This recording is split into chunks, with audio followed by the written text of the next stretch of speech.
ఉన్న బంగారాన్ని విడిపించి ఆ రోజు ఆన్లైన్ రేటుకే మేము కొంటాం. Sharma gold company. ఈ విలన్ క్యారెక్టర్ ఇస్తే నువ్వు మాకేమి ఇస్తావు అది ఇదని హేళనగా మాట్లాడేవారు మేడం. నా మనసు చంపుకుని డాక్టర్ నేను భూమికి వెళ్ళాను. గుడ్డిగా నమ్మేశాను. నాకు ఆఫీస్ నుంచి మినిమం కూడా డౌట్ రాలేదా హేమలత మీకు? నాకు అది ఉన్నా సచిన ఒకటే అని నా ఫోటోకి బంద్ చేశారంట మేడం. నాకు పిండం కూడా పెట్టేశారంట మేడం. ఓలే కనిపిస్తుంది డాక్టర్ గారు ఇప్పుడు కూడా. నేను వెళ్ళలేను డాక్టర్ గారి ఇంటికైతే. మోసపోయేటటువంటి తత్వం నీలో ఉంటే కనుక మోసం చేయడానికి 100 మంది ఉంటారు. నమస్తే డాక్టర్ గారు. నమస్తే జయ గారు. నమస్తే. కళ్యాణ్ గారు, ప్రతి ఎపిసోడ్లోనూ నేను చెప్తున్నాను రెగ్యులర్గా చాలా చాలా మెయిల్స్ వస్తూ ఉన్నాయి. వాటిని స్ట్రీమ్ చేయడానికి నాకు చాలా టైం పట్టేస్తుంది కళ్యాణ్ గారు. అన్ని ప్రాబ్లమ్స్, అన్ని ఇష్యూస్ మన దగ్గరికి రేస్ అవుతా ఉన్నాయి. చదువుకునే వయసులోని డిగ్రీ కంప్లీట్ చేసిందో లేదో ఇండస్ట్రీ మీద ఇంట్రెస్ట్తో ఇక్కడికి వచ్చేసింది హైదరాబాద్. తనకి స్క్రీన్లో కనిపించాలి, సో హైదరాబాద్ వచ్చేసింది. ఇక్కడ తను ఎలాంటి ప్రాబ్లమ్స్ని ఫేస్ చేసింది, తన పరిస్థితి ఏంటి, ఇప్పుడు ఎటు వెళ్ళాలో తేల్చుకొని స్థితిలో ఉంది ఆ అమ్మాయి. సో తను మనకి మెయిల్ చేసింది. అలానే నెంబర్ కూడా పెట్టిందండి. ఒకసారి వెంటనే కాల్ చేసేస్తాను. చాలా ఈ డైలమా సిచ్యువేషన్స్ అనేవి చాలా కామన్ అమ్మా. Where there is a lot of competition. ఎక్కడైతే కాంపిటీషన్ ఉంటుందో అక్కడ కాన్ఫ్లిక్ట్ కూడా ఉంటుంది. అందులో రంగుల ప్రపంచం కదా కళ్యాణ్ గారు, వెరీ అట్రాక్టివ్, చాలా యూత్ ని మరీ ముఖ్యంగా ఇన్ఫ్లుయెన్సింగ్. హలో హేమలత అండి, మేడం నేను జయానండి, అందమైన జీవితం ప్రోగ్రామ్ నుంచి కాల్ చేస్తున్నాను. నమస్తే మేడం. నమస్తే అండి, మీతో మాట్లాడొచ్చా? మాట్లాడొచ్చు మేడం. రైట్, మీ మెయిల్ అంతా నేను చూసానండి. డాక్టర్ గారికి బ్రీఫ్గా చెప్పాను. నాతో పాటు డాక్టర్ కళ్యాణ్ చక్రవర్తి గారు కూడా ఉన్నారు. బ్రీఫ్గా కొంచెం మీ ఇష్యూ ఏంటి, మీరు ఏం కోరుకుంటున్నారు అందమైన జీవితం నుంచి? హేమలత నమస్తే అమ్మా, నేను డాక్టర్ కళ్యాణ్ చక్రవర్తి. నమస్తే డాక్టర్. నమస్తే అమ్మా. నమస్తే అమ్మా, చెప్పండి అమ్మా సమస్య ఏంటి? ఫస్ట్ మీ వయసు ఎంత, మీరు ఏ ఊరు, ప్రస్తుతం ఎక్కడున్నారు? సార్ ఇప్పుడు నాకు 26 ఇయర్స్ అండి. మాది నేటివ్ ప్లేస్ వచ్చి రాజమండ్రి. ఓకేనమ్మా. ప్రస్తుతానికి హైదరాబాద్ లోనే ఉంటున్నా. ఇక్కడే ఉన్నారు. మ్యారేజ్ అయిందమ్మా? మ్యారేజ్ కాలేదండి. క్వాలిఫికేషన్ అమ్మా, చదువుకున్నారా? డిగ్రీ డిస్కంటిన్యూ అండి. ఓకే, చెప్పండి అమ్మా. అయితే డాక్టర్ గారు ఇప్పుడు నాకు ఎటు అర్థం కాని పరిస్థితి డాక్టర్ గారు. నాకు చావు ఒకటే కనిపిస్తుంది కళ్ళ ముందు. నేను సర్వం కోల్పోయాను. నేను యాక్టింగ్ అవుదామని వచ్చాను డాక్టర్ గారు. నాకు స్క్రీన్ మీద కనిపించడం అంటే చాలా ఇంట్రెస్ట్. ఇప్పుడు నేను ఒక అతని చేతిలో మోసపోయాను. నేను ముందుకు ఎలా వెళ్ళాలో నాకు ఏంటో ఏం అర్థం కాక యూట్యూబ్ లో మీరు అందమైన జీవితం ప్రోగ్రామ్ చూసి మీకు మెయిల్ చేశాను డాక్టర్ గారు. బాధపడకండి హేమలత, మీరు మాకు మెయిల్ చేశారు, చాలా ధైర్యంగా మెయిలే పెట్టారు కదా, ధైర్యంగా ఉండాలి. నా కళ్ళ ముందు నా చావే కనబడుతుంది. అయ్యో లేదు. నో అమ్మా, every problem as a solution. ధైర్యంగా ఉండు. బహుశా నువ్వు ఎవరికి చెప్పుకోలేక మాకు చేసినట్టున్నావు. ఎప్పుడైతే చెప్పటం మొదలు పెడతావో ఆటోమేటిక్గా నీకు సొల్యూషన్ కనిపించడం మొదలవుతుంది. ఫస్ట్ ఫ్యాక్ట్స్ చెప్పమ్మా. నీ ఇమోషన్స్ అనేది కొద్దిగా నిన్ను నువ్వు ఓదార్చుకుంటూ ఫ్యాక్ట్స్ చెప్పండి. చిన్నప్పటి నుంచి నాకు యాక్టింగ్ అంటే చాలా ఇంట్రెస్ట్. స్కూల్లో కానీ కాలేజ్ లో కానీ నేను బాగా ప్రోగ్రామ్స్ లో పర్ఫార్మెన్స్ చేసేదాన్ని, బాగా యాక్ట్ చేసేదాన్ని. అడిగి మరి నేను చిన్న క్యారెక్టర్లు అన్నా చేసేదాన్ని. మా ఫ్రెండ్స్ అంతా నువ్వు చాలా బాగున్నావు, బాగా యాక్ట్ చేస్తున్నావు, నువ్వు యాక్టర్ అవుతావు, నువ్వు ట్రై చేయొచ్చు కదా అనేవారు. ఇంకా నాకు చిన్నప్పటి నుంచి ఇంకా అదే విషయం నేను మైండ్ లో పెట్టుకున్నాను. అలా పెట్టుకుంటుండగా ఇంట్లో కూడా తెలుసు నాకు యాక్టింగ్ అంటే ఇష్టం అని. పిచ్చి ఎక్కువైపోతుంది, ఇందుకు పెళ్లి చేయాలనేసి వాళ్ళు ఆలోచించారు మేడం. ప్రపంచం పొగట్టమే గానీ ఇంట్లో వాళ్ళు అయితే మాత్రం అది ఎంకరేజ్ చేయలేదు. ఏమ్మా? ఇంట్లో వాళ్ళు చేయరండి. చాలా పద్ధతి గల ఫ్యామిలీ, ఇంట్లో అస్సలు ఒప్పుకోరు. ఇలా 3-4 సంబంధాలు చూసారు సార్. చూసిన తర్వాత ఒకటి ఓకే చేశారు. నాకు తెలియకుండా ఓకే చేసి మన్నాడే నీకు నిశ్చితార్థం రేపు అని చెప్పారు. ఆ రోజు ముందు రోజు చెప్పారు నాకు. ఆర్థిక పరిస్థితి అమ్మా ఇంట్లో నాన్నగారికి? ఆర్థిక పరిస్థితి బాగానే ఉందండి మాకు. నాన్నగారు ఫైనాన్స్ ఇస్తారు, ఫైనాన్స్ బిజినెస్ బాగానే ఉంది. సో ఒక రోజు ముందే నీకు చెప్పారు. ఏమ్మా ఎందుకమ్మా అంత లాస్ట్ మినిట్ చెప్పాల్సిన అవసరం ఏముంది? అంటే మీరు నాకు యాక్టింగ్ అంటే ఇంట్రెస్ట్, నన్ను మ్యారేజ్ ఒప్పుకోనని వాళ్ళకి కూడా కొంచెం అర్థమైంది నా గురించి. అంతకు ముందు ఏమైనా సంబంధాలు వస్తే కొట్టేశారమ్మా మీరు? లేదండి, లేదు. లేదు. అంటే నాకు తెలియకుండా మ్యారేజ్ చేసేద్దాం అనేసి వాళ్ళు నిశ్చయించుకున్నారు. సరే చెప్తాలే, ఓకేనమ్మా. ఆ తర్వాత మర్నాడు నిశ్చితార్థం పెట్టుకున్నారు. నేను ఒకవేళ చెప్పినా ఇంట్లో ఒప్పుకోరు. నేను నెక్స్ట్ ఇయర్ చేసుకుందామని పోస్ట్ పోన్ చేద్దాం అనుకున్నా కూడా వాళ్ళు వినేటట్లేరు. వినేటట్లు లేకపోతే నాకు ఏం చేయాలో అర్థం కాక ఇంట్లో కొంచెం గోల్డ్, నా పెళ్లికని గోల్డ్ చేయించి పెట్టారు ముందుగానే. ఓకే. గోల్డ్ కొంచెం 30,000 మనీ తీసుకుని ఆ నైట్ నేను ట్రైన్ ఎక్కి హైదరాబాద్కి వచ్చేసాను. ఇక్కడ ఎవరైనా పరిచయాలు ఉన్నాయా హేమలత మీకు హైదరాబాద్ రావటానికి? మేడం నాకు ఇక్కడ ఎవరు ఏం తెలియదు మేడం. డైరెక్ట్ గా వచ్చేసారు ఇంకా? సికింద్రాబాద్కి వచ్చాను. వచ్చి అక్కడే 3 days అలా లాడ్జ్ లో ఉన్నాను. ఇది కరెక్ట్ కాదు, ఇలా లాడ్జ్ లో ఉండకూడదు అనేసి అలాగ కొంచెం అటు ఇటు కొంచెం చూసుకుని ఒక రూమ్ తీసుకున్నాను మేడం. రూమ్ తీసుకుని ఫ్యామిలీ ఉన్న పక్కనే ఉండేదాన్ని. Okay okay. ఉంటే ఆంటీ వాళ్ళు ఏంటమ్మా ఒకదాని ఉన్నావు, ఎలా వచ్చావు, దేని గురించి, స్టడీ గురించి ఏంటని అన్ని అడిగారు. ఆంటీకి లేదు ఆంటీ నాకు యాక్టింగ్ అంటే ఇంట్రెస్ట్, దాని గురించి వచ్చాను. ఇప్పుడు నాకు ఏం చేయాలో ఏంటి ఏం అర్థం కావట్లేదు అంటే, అమ్మా నువ్వు ఇక్కడ ఉండడం కరెక్ట్ కాదు, నువ్వు జూబ్లీహిల్స్, బంజారాహిల్స్ అటు వెళ్ళి ఆఫీసులు ఉంటే అక్కడ ట్రై చేయి అని చెప్పారు ఆంటీ. పెళ్లి అనేటటువంటి అంశం లేకపోయినా నా గోల్ నన్ను రీచ్ అవడానికి మా తల్లిదండ్రులకి ఇష్టం లేదు కాబట్టి ఈ గోల్ ఫుల్ఫిల్ చేసుకోవటానికి, నా గమ్యం నేను చేరటానికి ఎప్పటికైనా నువ్వు బయటకు వచ్చి ఉండేదాన్ని. ఎప్పటికైనా నేను బయటకు వచ్చేదాన్ని, లేట్ గానే వచ్చేదాన్ని డాక్టర్ గారు. ఈ పెళ్లి అనేటటువంటి అంశం మాత్రం, పెళ్లి చూపులు అనే అంశం మాత్రం అగ్గికి ఆర్జం పోసినట్టు నువ్వు ఇమీడియట్ గా డెసిషన్ తీసుకునేటటువంటి విధంగా అది మార్చింది. Right, got it. Okay, aunty నీకు సముదాయించి ఇక్కడ కాదమ్మా నువ్వు జూబ్లీ బంజారాహిల్స్ లో వెళ్ళి ఉండు, అక్కడ నీకు ఆపర్చునిటీస్ ఉంటాయి, ఫిలిం నగర్ రండి అనండి. ఏమైందమ్మా తర్వాత? డాక్టర్ గారు నేను కృష్ణానగర్ లో నేను ఇల్లు తీసుకుని ఉన్నాను. అలా కొన్ని రోజులు ఉన్న తర్వాత నాకు ఒక డైరెక్టర్ పరిచయం అయ్యారు డాక్టర్ గారు. ఆయన ఫ్రెండ్లీగా మాట్లాడేవాడు. మాట్లాడుతూ నేను నాకు ఇలా నేను యాక్టర్ అవుదామని వచ్చాను, నాకు చాలా ఇంట్రెస్ట్ స్క్రీన్ మీద కనిపించడం, ఏమన్నా మంచి క్యారెక్టర్ ఉంటే చూపిస్తారంటే నాకు వాళ్ళ తెలుసు వీళ్ళ తెలుసు, నేను డైరెక్టర్ అది ఇదని చెప్పి నా స్టిల్స్ అవి తీసుకుని నన్ను కూడా 2-3 సార్లు ఆఫీసులు తీసుకెళ్తూ వాళ్ళు వెళ్ళి పరిచయం చేశారు డాక్టర్ గారు. డైరెక్టరా, సో కాల్డ్ డైరెక్టరా? అది కాబోయే డైరెక్టర్ అంట, నెక్స్ట్ డైరెక్టర్. నాకు ఇంట్రెస్ట్. అతను కాదు తల్లి, అందరు ఆడపిల్లలు ఇదే నమ్ముతారు, ఇదే ప్రాబ్లము. ఇతను చెప్పుకోవటమా, నువ్వు వేరే ద్వారా కూడా ఇతను డైరెక్టర్ విన్నావా? అతను చెప్పడమే డాక్టర్ గారు, వేరే వాళ్ళు ఎవరు చెప్పలేదు. ఇదే సమస్య, అందరూ అతను చెప్తారు. సరే చెప్పమ్మా. తర్వాత నా స్టిల్స్ అవి తీసుకుని ఆఫీసులకి వెళ్ళాము, ఇచ్చాం, బానే ఉంది, అందరితో మాట్లాడేవాడు అనుకున్న స్టూడియోలో.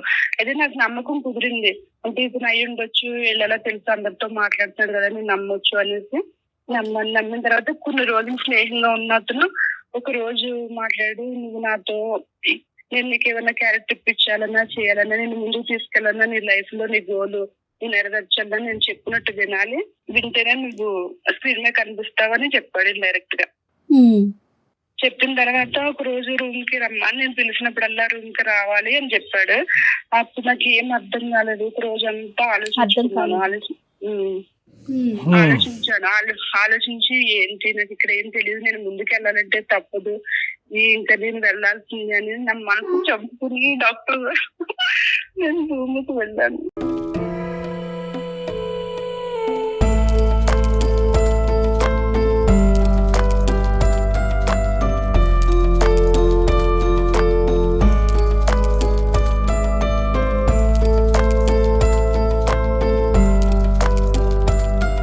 ఇప్పుడు ఏం చేయం లాభం అమ్మా, అంబిషన్ ఉండొచ్చు కానీ అంబిషన్ ఆలోచన కప్పేయకూడదమ్మా.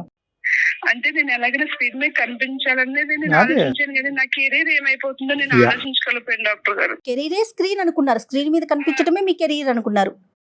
నా కెరీర్ అదే అనుకున్నాను డాక్టర్ గారు. అది నన్ను కోల్పోయి నేను అలా అతను పిలిచినప్పుడల్లా వెళ్తూ ఉండేదాన్ని. అలా 1 year గడిచింది డాక్టర్ గారు. మరి ప్రశ్నించలేదమ్మా, రూమ్కి రమ్మంటున్నావు, పిచ్చి పిచ్చి పనులన్నీ చేస్తున్నావు, ఇప్పుడు అవకాశం ఏది అనేటటువంటి ప్రశ్న ఎప్పుడు అడగలేదా నువ్వు? అడిగేదాన్ని మధ్యలో, ఇదిగో అదిగో స్టార్ట్ అవుతుంది, కొత్త ఫిలిం టైం పడుతుంది, ప్రొడ్యూసర్ దొరకలేదు, అది ఇది నీకు మంచి క్యారెక్టర్ ఉంది, అది ఇది అని చెప్పేవాడు. నేను ఆ మాయ మాటలు వినేదాన్ని, నాకు తెలియదు కదా, నిజం అనుకునేదాన్ని. ఒక మనిషి 100 సార్లు మాట్లాడుతున్నాడు కానీ చెప్పినటువంటి మాటల్లో ఒక్కటి కూడా సార్థకత లేదు అనేటటువంటి ఆలోచన వచ్చినప్పుడు సహజంగా ఏం చేస్తావు? ఇంట్లో వంటామిని కానీ, కిందింటి అంకుల్ని కానీ, పక్కింటి ఆంటీని కానీ, ఎవడండి వీడని ఒక మాట అడుగుతావా లేదా? నేను ఎవరిని అలా అడగలేదండి, అదే నేను చేసిన తప్పు. ఏంటి 1 year పాట? గుడ్డిగా నమ్మేశాను. నాకు ఆఫీస్ నుంచి ఫోన్లు మినిమం వచ్చాయి. కూడా డౌట్ రాలేదా హేమలత మీకు? చెప్పండి. లేదు మేడం, ఆఫీస్ నుంచి కూడా ఫోన్లు వచ్చాయి మేడం, 3 months లో షూట్ ఉంది ఆ, అంటే ఆ so మాటలు very- నాకు వచ్చాయి. మీరు ఇంత అమాయకంగా ఉండబట్టే. నాకు నమ్మకం కుదిరింది. వాళ్ళు ఫోన్ చేస్తుండే అవును నిజమే క్యారెక్టర్లు ఉన్నాయేమో అది ఇది అని నేను గుడ్డిగా నమ్మాను. ఓకే. 3 days నుంచి ఫోన్ రాలేదు మేడం. నేను చేస్తే కూడా స్విచ్ ఆఫ్ వచ్చింది. అతద్ది. అతను అప్పుడు నేను ఏం చేశాను మేడం, నేను డైరెక్ట్ ఏమైందో ఏంటో అనేసి తన ఫ్లాట్ కి వెళ్ళాను. ఫ్లాట్ కి వెళ్తే లాక్ వేసింది. లాక్ వేసి ఉంటే ఏం చేయాలో అర్థం కాక వాచ్మెన్ అడిగాను, ఏమైంది అంకుల్ ఇక్కడ లేరా అంటే, లేదమ్మా 4 days అయింది ఖాళీ చేసి నీకు చెప్పలేదా అంటే, చెప్పలేదు అనేసి అన్నాను. అన్న తర్వాత డైరెక్టర్ గారు కదంటే, లేదమ్మా అతను డైరెక్టర్ కాదు, మా పిల్ల ఏదో చిన్న వర్క్ చేస్తాడు, డైరెక్టర్ నీకు చెప్పాడా, కనీసం నన్ను కూడా ఒకసారి అడగలేదు నువ్వు అనేసి అతను అన్నాడు. అప్పుడు తెలిసింది మేడం అతను నాకు అసలు ఇండస్ట్రీ డైరెక్టర్ పర్సన్ కాదని. ఇండస్ట్రీ పర్సన్ కాదని నాకు అప్పుడు అర్థమైంది. నాకు అర్థమైనప్పుడు నేను మొత్తం నన్ను నేను కోల్పోయాను మేడం. నన్ను నేను కోల్పోయాను. నా గోల్ అంతా నా గోల్ నాకు కనిపిస్తుంది మేడం. నన్ను నేను సర్వస్వం కోల్పోయాను. నా ఆశలన్నీ అడాసలు చేసి వెళ్ళిపోయాడు మేడం. ఫోన్ కూడా పని చేయట్లేదు. నువ్వు ఆర్థికంగా ఎలాగ అక్కడ ఈ 1 year పాటు ఉన్నావు? ఈ ఫ్లాట్ అన్నావు, రెంట్ అన్నావు, ఇవన్నీ ఎవరు కట్టేవారు? నీ తిండికి ఎవరు కాంట్రిబ్యూట్ చేసేవారు? ఇది ఓన్లీ శారీరక పరమైనటువంటి వాడికి ఒక్కటేనా, ఆర్థిక పరంగా కూడా నిన్ను మోసం చేశాడు? ఇంకా నాకు అతను ఏం చూడలేదు. నేను గోల్డ్ తెచ్చుకున్నాను అదే 10 tulas. ఆ గోల్డ్ నేను ముత్తూట్ ఫైనాన్స్ లో పెట్టుకుని తర్వాత నేను 30,000 తెచ్చుకున్నాను కదా, అలాగే జాగ్రత్తగా ఖర్చు పెట్టుకుంటూ మెయింటైన్ అయ్యాను. అదేనమ్మా, ఈ మహానుభావుడు ఏమన్నా అందులో పీల్చాడా? నాకు ఏమి ఇచ్చేవాడు కదండి, నాకు ఏమి ఇవ్వలేదు. నేను కూడా ఎక్స్పెక్ట్ చేయలేదు. అసలు ఇంకా ఇచ్చేది ఎక్కడ? ఇవ్వటం కాదు, మీ దగ్గర తీసుకున్నాడా అనేది మా ప్రశ్న. నేనే ఖర్చు పెట్టేదాన్ని. మంచి పని అప్పుడప్పుడు చేశారు. బయటకు వెళ్ళినప్పుడు గట్టా నేనే ఖర్చు పెట్టేదాన్ని. అతని నుంచి నేను 1 రూపాయి కూడా నేను ఆశించలేదు, తీసుకోలేదు. తర్వాత నేను మేడం ఇంకెటు దారలేదు, నా డబ్బులు అయిపోయింది, నా గోల్డ్ కూడా లేదు. అప్పుడు నేను పార్ట్ టైం జాబ్ చూసుకున్నా మేడం, 5 hours పార్లర్ లో. అది 15,000 అలా ఇచ్చేవారు. జాబ్ చేసుకుంటూ కూడా మేడం నేను నా గోలే కనిపించింది. సర్లే మోసపోయి నేను ఇంకా ముందుకు వెళ్ళాలి, నా గోల్ నేను ఎందుకు వచ్చాను నేను అది చూసుకోవాలనేసి నేను పార్ట్ టైం జాబ్ చేసుకుంటూనే నేను ఆఫీసుల చుట్టూరు తిరుగుతూ నా స్టిల్స్ అవి ఇచ్చుకుంటా, ఫోన్ నెంబర్లు ఇచ్చుకుంటూ వెళ్ళేదాన్ని మేడం. అక్కడ కూడా వాళ్ళు నన్ను అదోలాగా చూడడం, నువ్వు నన్ను క్యారెక్టర్ ఇస్తే నువ్వు మాకేమి ఇస్తావు అది ఇదని హేళనగా మాట్లాడేవారు మేడం. ఓకే. ఇలాగే జరుగుతుంది. పేరెంట్స్ తో కాంటాక్ట్ ఏంటి అన్న? ఏమయ్యారు పేరెంట్స్? ఏమయ్యారు పేరెంట్స్ తో నేను కాంటాక్ట్ కాలేదండి. కాకపోతే నా క్లాస్మేట్ అమ్మాయి ఉంది, నేను అప్పుడప్పుడు కాల్ చేస్తాను. ఆ మమ్మీ డాడీ గురించి చెప్తుంది కానీ నా గురించి వాళ్ళకి చెప్పదు. నా ఫ్రెండ్ వాళ్ళ వైపు నుంచి కాల్ రావటం కానీ వాళ్ళు ఏమన్నా మీతో మాట్లాడే ప్రయత్నం కానీ ఎప్పుడు జరగలేదా ఈ 1 year లో? లేదు మేడం, నేను వచ్చేటప్పుడే నేను సిమ్ తీసేసాను, వేరే కొత్త సో సిమ్ మీ కాంటాక్ట్ వాళ్ళ దగ్గర లేదు? లేదు. నా ఫ్రెండ్ కాంటాక్ట్ ఉంది, తనకి అప్పుడప్పుడు నేనే చేసి మాట్లాడేదాన్ని. మీ ఫ్రెండ్ అడిగేవారట అమ్మ వాళ్ళు, ఇది ఎక్కడుంది ఏంటి నీకేమన్నా తెలుసా అని అమ్మాయిని ఏమైనా ఎంక్వైరీ చేసేవారట? లేదండి, నన్ను అంటే అసైన్ చేసుకుంటున్నారంట. ఇంట్లో నుంచి వెళ్ళిపోయింది, మా మంచి ఫ్యామిలీ, ఇప్పుడు మేము తలెత్తుకు తిరగలేకపోతున్నాం, మాకు అది ఉన్నా సచిన ఒకటే అని నా ఫోటోకి దండేశారంట మేడం. నాకు పిండం కూడా పెట్టేశారంట మేడం. నాకు వెళ్ళడానికి కూడా లేదు మేడం. ఇప్పుడు నేను ఇక్కడ ఎలా బ్రతకాలి? నేను ఊరు వెళ్తే అమ్మ నాన్న నన్ను యాక్సెప్ట్ చేయదు, ఊరు వెళ్ళడానికి లేదు. నేను ఇక్కడ ఎలా ముందుకు వెళ్ళాలి? నేను ఈ చిన్న జాబ్ చేసుకుంటూ బ్రతకాల, నా గోలు, నా ఆశ, నేను ఎందుకు వచ్చాను ఇప్పుడు నాకు కొంచెం మార్పుగా ఉంది madam. There are thousands of questions. Okay, నీ ఫ్యూచరు, నీ యాంబిషన్ ఒకటే కాదు. ఈరోజు నువ్వు ఒక మనిషి చేతిలో మోసపోయావు. ఇప్పుడు వెనుదిరిగితే కనుక ఇంటి తలుపులు తెరుచుకుంటాయా లేదా, మీ తల్లిదండ్రులు నిన్ను ఆహ్వానిస్తారా లేదా అనేటటువంటి పెద్ద ప్రశ్న. మూడోది ఏంటంటే, నీకు తెలియనటువంటి ఇంకో భయంకరమైంది ఏంటంటే, ఏదైతే మీ ఫ్రెండు చాలా సూపర్ఫిషియల్గా నీకు కమ్యూనికేట్ చేస్తుంది కానీ ఖచ్చితంగా మీ తల్లిదండ్రుల యొక్క మానసిక పరిస్థితి, ఆరోగ్య పరిస్థితి, ఏ వివరాలు నీ వరకు చేరలేవు. సో చాలా ప్రశ్నలు ఉన్నాయి. This is not a simple thing. నీలాంటి అమ్మాయిలు ఈ ఇండస్ట్రీ అనేటటువంటిదో లేదంటే ఇంకో ఇండస్ట్రీ అనేదే కాకుండా ఏ ఇండస్ట్రీ అయినా, ఏ కంపెనీ అయినా, ఏ ఫ్యాక్టరీ అయినా, ఏ కెరియర్ అయినా కూడా మోసపోయేటటువంటి తత్వం నీలో ఉంటే కనుక మోసం చేయడానికి 100 మంది ఉంటారు. అది ఎక్కడైనా నాట్ అబౌట్ దిస్ ఇండస్ట్రీ అంటే కనుక ఈ రంగుల నమ్ముతాం కదండి, మనుషుల్ని నమ్మకుండా అందరిని నెగిటివ్ గా చూసుకుంటే ఎలా పోతాడు డాక్టర్ గారు? నమ్మకం ఉంటేనే కదా ముందుకు వెళ్తాము. నమ్మకం అనేటటువంటిది ఈజ్ ఆల్వేస్ కండిషనల్ అమ్మా. ఎస్పెషల్లీ వయసులో ఉండేటటువంటి ఒక ఆడపిల్లకి నమ్మకం అనేటటువంటి ఆస్పెక్ట్ ఒక కండిషనల్. జడ్జిమెంట్ అనేటటువంటిది కండిషన్. నీకేమైంది అంటే కనుక వెనక ముందు నీకు ఒకటే కనిపించింది, నీ అంబిషన్ ఒకటే కనిపించింది, నీ కెరియర్ ఒకటే కనిపించింది. 100 100 సాధించాలని అనుకున్నావు. ఎప్పుడైతే ఇంట్లోంచి బయటకు అడుగు పెట్టావో నేను తప్పు చేస్తున్నానని నీ మనస్సాక్షికి తెలియటంతో ఏంటంటే ఎప్పటికైనా వెనక్కి వచ్చి నా తల్లిదండ్రులు ఎదుర్కొంటా తలెత్తుకుని నేను ఇంత పెద్ద హీరోయినో ఏదో అయ్యాను అని చెప్పుకోవటానికి నువ్వేమైందంటే కనుక ఇంకా గుడ్డిగా నీ ప్రయాణం ఇంకా ముందుకు కొనసాగింది. సాక్రిఫైస్ చేసేసింది. చాలా మంది ఆడపిల్లలు జయగారు బయటకు వెళ్ళిన తర్వాత అప్పటి వరకు అంబిషన్ ఒక లెవెల్లో ఉంటుంది. ఎప్పుడైతే కనుక తల్లిదండ్రులకి కుటుంబానికి వ్యతిరేకంగా బయటకు అడుగు పెడతారో ఆ స్పీడ్ ఇంకా స్పీడ్గా పెంచుతారు. ఆ స్పీడ్లో కాస్త ఆలోచన అన్నది నాశనం అయిపోతుంది. వాళ్ళు ఇబ్బందులు పడినా కూడా స్పీడ్ పెంచుతారంటారా? ఇప్పుడు ఈ అమ్మాయి ఆ అంకుల్ని ఎప్పుడు మాట్లాడింది కరెక్ట్ కాదు అని ఒక్క మనిషి చెప్పాడు తన జీవితంలో. అంతే. 10 మంది చెప్పినా కూడా నమ్మకుండా కదా. ఒక్క మనిషి ఎప్పుడు చెప్పాడంటే కనుక ఫోన్ కాల్ ఎత్తకపోయేటప్పటికి చెప్పాడు. అతను అడిగింది అంటే అప్పటి వరకు వేరే వ్యక్తిని ఈ వ్యక్తి గురించి తెలుసుకోవాలని ఎందుకు అనుకోలేదంటే అతను మాటకారి అయి ఉండొచ్చు, మోసగాడు అయి ఉండొచ్చు, ఇదంతా వేరే విషయం. కానీ బహుశా ఈ మనిషి గురించి నేను ఎంక్వైరీ చేసినట్టుగా ఈ మనిషికి తెలిస్తే కనుక రేపొద్దున వచ్చిన అవకాశం పోతుందేమో, ఆ సపోర్ట్ కూడా ఉండదేమో. సపోర్ట్. సో ఇప్పుడున్న పరిస్థితిలో హేమ ఇప్పుడు 2 things. ఒకటి, ఎందుకు ఇలా జరిగింది అనేటటువంటి అంశం గురించి మనం డిస్కస్ చేసుకోవటం. 2, నీ మనసులో ఇప్పటికీ కూడా ఏంటి నీ అంబిషన్, నీ గోల్. ఇంత దెబ్బతిన్న తర్వాత ఈ దెబ్బని మళ్ళీ దాన్ని మళ్ళీ హీల్ చేసుకుని ముందుకెళ్ళటమా, లేదంటే తగిలిన దెబ్బ చాలు అని చెప్పి వెనుదిరిగి అమ్మాల దగ్గరికి వెళ్ళటమా? నీ థాట్ ప్రాసెస్ ఏంటమ్మా? డాక్టర్ గారు నేను ముందుకే వెళ్దాం అనుకుంటున్నాను. నేను ఇంటికి ఏ మొహం పెట్టుకుని వెళ్ళను డాక్టర్ గారు. నేను కోల్పోయాను, నేను నాశనం అయిపోయాను. నేను ఎదురుగా కూడా వెళ్ళి మాట్లాడలేని పరిస్థితి డాక్టర్ గారు. నా గోలే కనిపిస్తుంది డాక్టర్ గారు. ఇప్పుడు కూడా నేను వెళ్ళలేను డాక్టర్ గారు ఇంటికైతే. గోల్ నీ గోల్ని తొక్కేసేయి. నువ్వు ఈ ఇండస్ట్రీలో కాదు, ఏ ఇండస్ట్రీలో ఉన్నా కూడా నీ అంబిషనే నీ ప్యాషన్ తప్పు అనేటటువంటి అధికారం ఎక్కువ ఎవరికీ లేదు. ఎటొచ్చి ఏంటంటే వెళ్ళే విధానం, పద్ధతి, మార్గాన్ని సరైనది ఉందా లేదా అన్నది ఒకటి. రెండోది ముఖ్యమైనటువంటి అంశం ఇక్కడ, నీకు ఈ ఒంటరితనంలోనే మొత్తం సమస్యలన్నీ వస్తున్నాయి. నీకు పెద్ద ప్రాబ్లం ఏంటంటే నీకంటూ నిన్ను నమ్మి నిన్ను అర్థం చేసుకుని నీతో ఫ్రెండ్లీగా ఫ్యామిలీ మెంబర్లా మెలుగుతూ ఉండేటటువంటి ఒక స్వచ్ఛమైన, ఒక నమ్మకమైనటువంటి ఒక ప్రేమ లేకపోవటం ఈరోజు నువ్వు తప్పు చేయడానికి ఒక ప్రధానమైన కారణం. అవునండి, ప్రేమ లేక నేను అతను మాటలు విని మోసపోయి కూడా నాకు ఎవరు తెలుసు. గురువు అమ్మ, మీ పక్కింటి అంకులు ఒక్క మాట చెప్పేటప్పటికి వాడు దొంగమ్మ అని 2 నిమిషాల్లో చెప్పాడు. అసలు ముక్కు మొహం తెలియని వ్యక్తితో సంవత్సరం పాటు మనిషిని నమ్మొద్దా అని ప్రశ్నిస్తున్నారు. మీరు ఎలా నమ్ముతారు? 1 సంవత్సరం పాటు ఎలా నమ్మి అతనితో ఉన్నారు హేమలత మీరు? ఒకటి అమ్మా, గుడ్డి నమ్మకం ఇవేమీ లేదమ్మా. You had all the opportunities. నీ చుట్టుపక్కల అన్ని ఆపర్చునిటీస్ ఉన్నాయి. మీరేమి అడవిలోనో ఎక్కడోనో లేరు.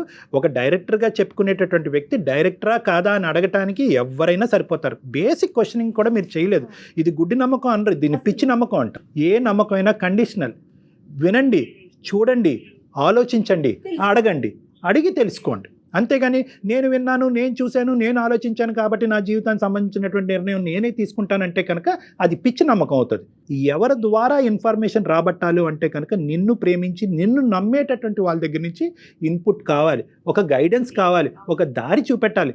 సో ఇప్పటికైనా నీ దారిలో నువ్వు ప్రయాణం చేస్తానంటే నో ప్రాబ్లం. వీరనారిలాగా నువ్వు పోరాడాలి అనుకుంటే కనుక నీ గమ్యం చేరేంత వరకు నువ్వు పోరాడాలంటే పోరాడు, కానీ సపోర్ట్తో పోరాడు. ఇప్పటికీ కూడా మీ తల్లిదండ్రులు ముసుగులో పెట్టద్దు. ఎంత తల్లిదండ్రులైనా ఎంత పిండం పెట్టినా ఎంత దండేసినా కూడా అది నీ కోపంతోనే వేశారు, కానీ నీ మీద ప్రేమ లేక కాదు. వాళ్ళని మాత్రం నీ జీవితంలో డిలీట్ చేయొద్దు ఎప్పటికీ కూడా. వాళ్ళ సపోర్ట్ తీసుకో. అమ్మ నాన్న నా చేతి తప్పు జరిగింది, నేను తెలుసో తెలియకో ఒక డిప్రెషన్లోనో ఒక పిచ్చితనంలోనో ఒక మాటల్లో మాయలోనో గారెడ్లోనో పడి నేను మోసపోయాను, నా తప్పు నేను తెలుసుకున్నాను, నాకు కనువిప్పు కలిగింది. కానీ ఈరోజు మళ్ళీ మీ చేరినంత మాత్రాన నా అంబిషన్ నేను వదలాలి అని అనుకోవట్లేదు.